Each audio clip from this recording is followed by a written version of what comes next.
Ramazan'da bir hal geldi başıma, keşke ben çarşıya varmaz olaydım. Nazeni bir güzel çıktı karşıma, geri dönüp onu görmez olaydım.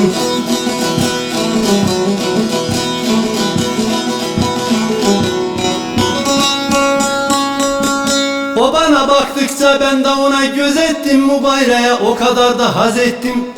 Gir koluma dedi birden haz ettim, küstürüp kalbini kırmaz olaydım. Gir koluma dedi birden haz ettim, küstürüp kalbini kırmaz olaydım, olaydım.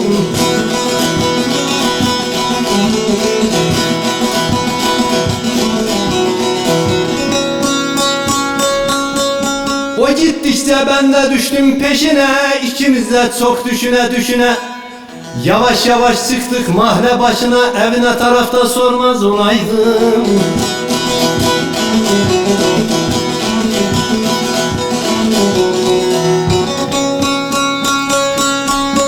Eve vardık oraları döşürdü, cezveyi doldurdu kahve pişirdi. Ak göğsünü açtı aklım şaşırdım, keşke ben şuurumu yormaz olaydım.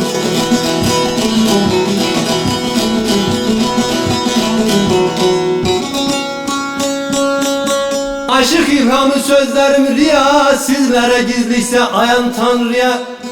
Bir de uyandım ki buzuk kumruya, keşke ben yatağa girmez olaydım. Bir de uyandım ki buzuk kumruya, keşke ben yatağa girmez olaydım, olaydım. Keşke ben yatağa girmez olaydım hey.